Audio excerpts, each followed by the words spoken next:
Hola a todas las personas que nos escuchan desde nuestro canal de Spotify y de YouTube. Bienvenidos a un nuevo episodio de Café Laboral, empezando esta temporada 2026 con una desafortunada noticia que pues indudablemente ha sido la que más ha conmocionado al país en los últimos días, que fue la trágica muerte del cantante Jason Jiménez.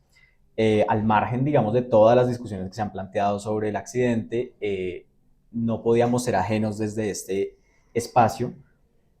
Primero, para manifestar nuestra solidaridad con los familiares de Jason Jiménez y segundo, para hablar de un tema que, conversándolo acá por fuera de cámaras, nos pareció muy interesante respecto al caso de Jason Jiménez. Vamos a hablar un poco hoy de accidentes de trabajo, qué pasa si soy empresario, puedo afiliarme yo mismo como empleado de mi propia empresa, una duda muy recurrente entre las personas que nos consultan en nuestras redes sociales. Y para eso estamos acá con la doctora Mónica Quintero. Hola Mónica, feliz año. Vamos a tener hoy un episodio especial. Cuéntanos cómo vas, cómo está todo y cómo recibes esta noticia, digamos, desde la perspectiva del derecho laboral. Hola Daniel, muchas gracias por tu salud y por tu introducción. Sí, realmente una noticia muy triste, una tragedia como tal, eh, que se desencadena en un accidente eh, aeronáutico de un artista muy joven, con mucho dinero, con una cantidad de crecimiento económico que lo empezamos a evidenciar, pues desafortunadamente por su deceso. Y pues surgen muchas inquietudes, ¿no? Muy triste entender que una persona tan joven fallece de una manera prácticamente inexplicable, y eso nos lleva a la reflexión de que definitivamente pues todos nos podemos morir en cualquier momento, y qué consecuencias, ¿no?, tiene ese fallecimiento.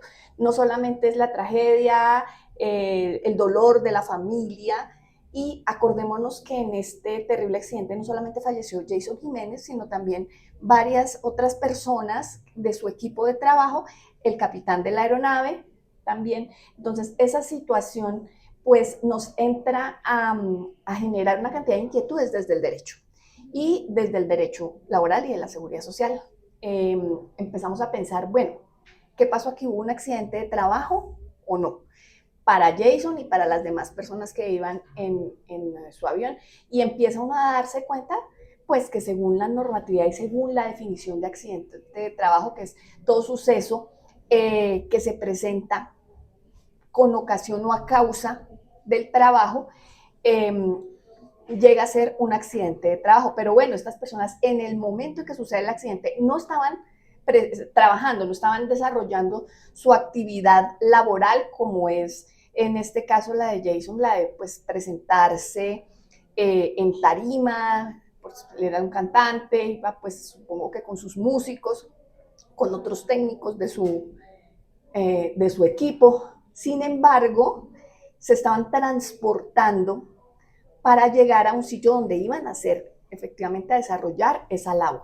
Y ese desplazamiento, ese accidente de trabajo in itinere, que se ha denominado por la jurisprudencia, implica que si el empleador es el que provee los medios para el transporte, sí hay un accidente de trabajo. Entonces, en este caso, yo creería que no hay duda de la existencia de accidente de trabajo, máxime teniendo en cuenta que hasta donde hemos averiguado, la avioneta era de propiedad de la empresa de Jason, ¿no? Que suponemos, porque pues no tengo el conocimiento exacto de los contratos como se dieron, que fue esa empresa la que contrató en Marinilla y que había contratado también en Boyacá para la presentación pues del artista, ¿no? Para el show que él hacía su performance eh, musical.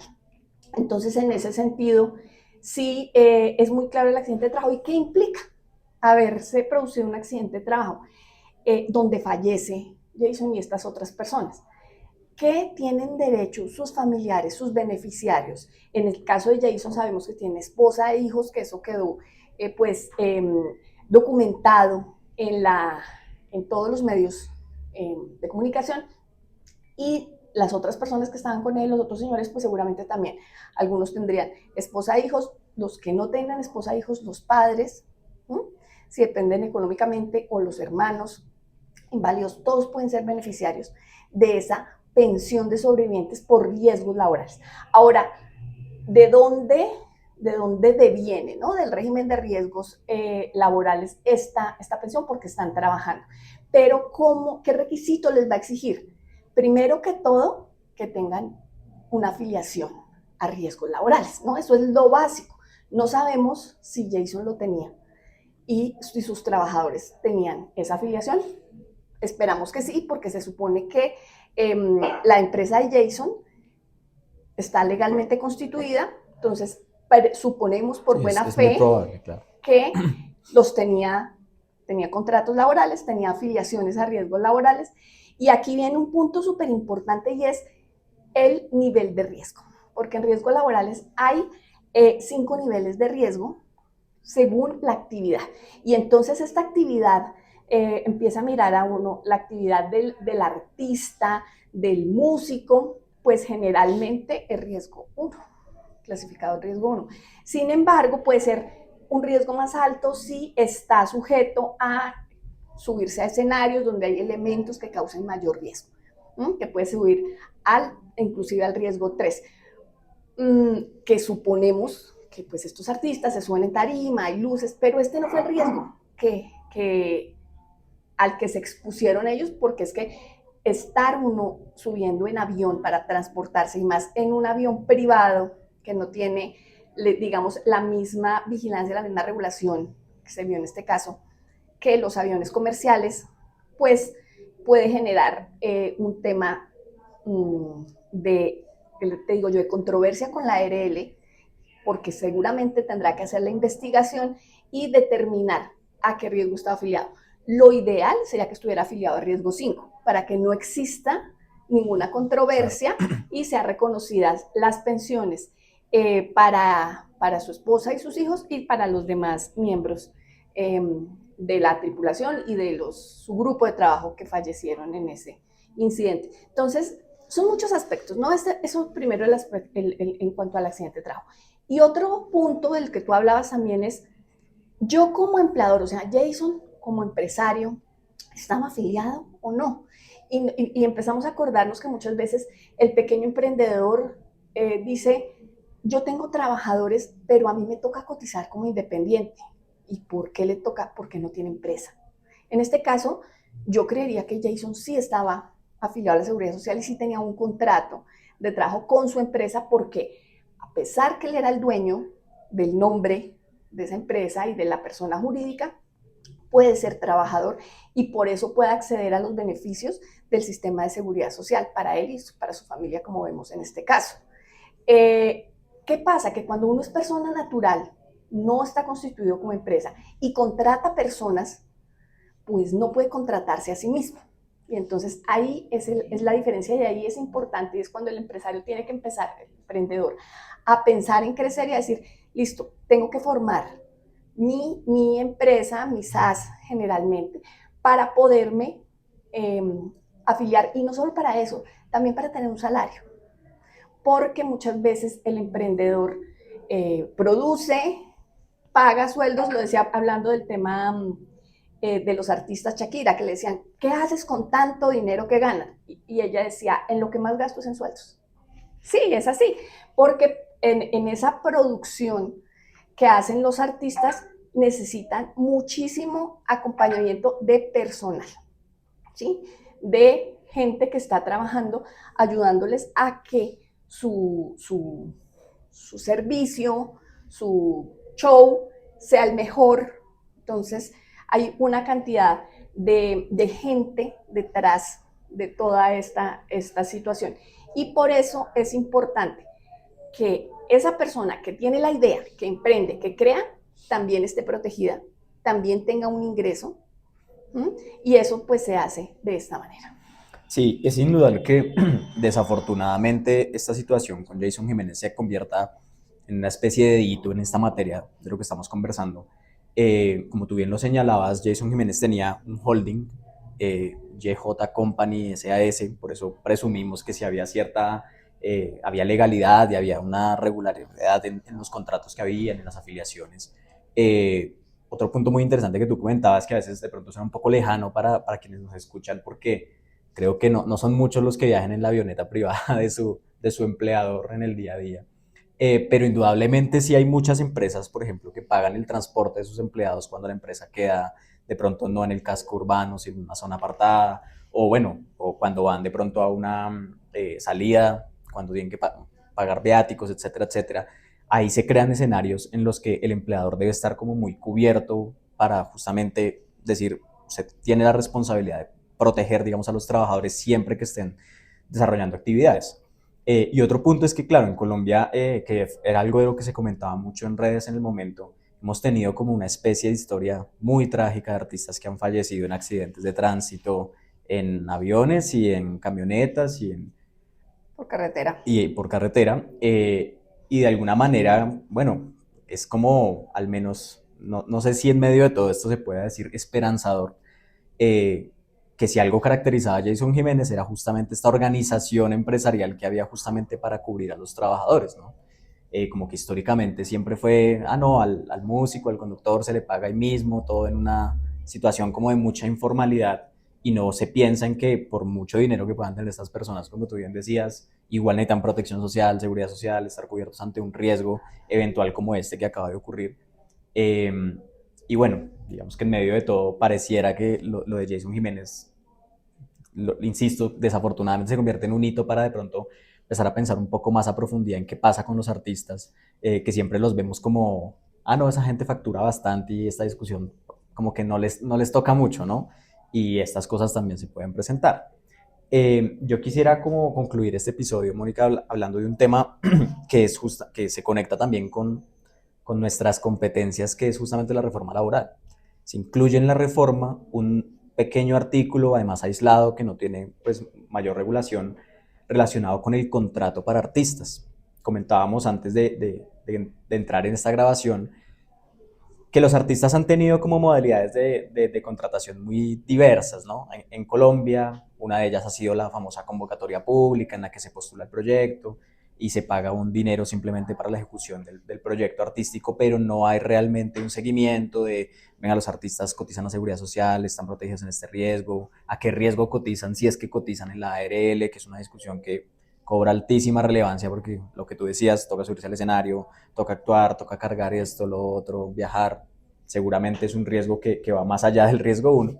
Quisiera que nos comentaras un poco qué habla la reforma laboral, si esto puede significar un cambio importante, digamos, en la vida de los artistas, o si es realmente un artículo de papel que puede que no llegue a tener mucho impacto. Bueno, importantísimo este artículo 41 que está consagrado en la reforma laboral, que crea un contrato laboral para los trabajadores de las artes y la cultura. Y entonces aquí no solamente cubre esta norma, no solamente quiere proteger a los artistas, sino a todas las personas, a todos los trabajadores que están inmiscuidos en la creación de la industria cultural y creativa. Entonces, súper interesante esta situación. No creo que se esté aplicando mucho, no creo que lo estén teniendo mucho en cuenta aquellas personas que contratan artistas y toda esta situación, toda esta cantidad de personas que colaboran en el desarrollo precisamente de las artes, como hablábamos de los músicos, de los técnicos, de los maquilladores, de las personas que hacen el peinado, Sonido, del no sonido, tantas. de la ropa. Bueno, son cantidades de personas que hacen posible que un comercial, que un show musical, que una novela, que una película tenga una realidad, ¿no? Y que se vea súper bien en la pantalla y que parezca súper realista. Hay miles de personas detrás de eso que ganan generalmente por contrato de prestación de servicios, sin ninguna afiliación, no les dan ninguna protección. Y la reforma laboral crea este tipo de contrato que obliga en este momento a quienes, a las empresas, a las productoras, por ejemplo, a esta empresa de Jason JJ Jiménez, Company. JJ Company, para que contrate a las personas ¿sí? A través de un contrato laboral, a través de una afiliación a la Seguridad Social, de todas esas personas, de todos estos trabajadores, para que tengan una protección. Entonces, pensaba uno, por ejemplo, en el caso, piensa uno de Jason Jiménez, que deja una gran fortuna, avalada en no sé cuántos millones de dólares para su familia. No sabemos, su esposa en este caso, los hijos aún son muy pequeños, a qué se dedican, qué formación tienen, para invertir toda esa plata, para manejarla. Es un tema complejo que seguramente la familia está en este momento pensando qué va a hacer. No es fácil, o sea, el tema de dejarles un gran capital no garantiza que estas personas vayan a tener un futuro económico ya determinado, mientras que una pensión, por lo menos, sí es una base sólida de que mensualmente van a recibir esa plata para la educación, para el estudio de los niños, para el mantenimiento de la casa, gastos básicos que generalmente van a quedar cubiertos. Entonces, eso es lo que implica la seguridad social, ¿no?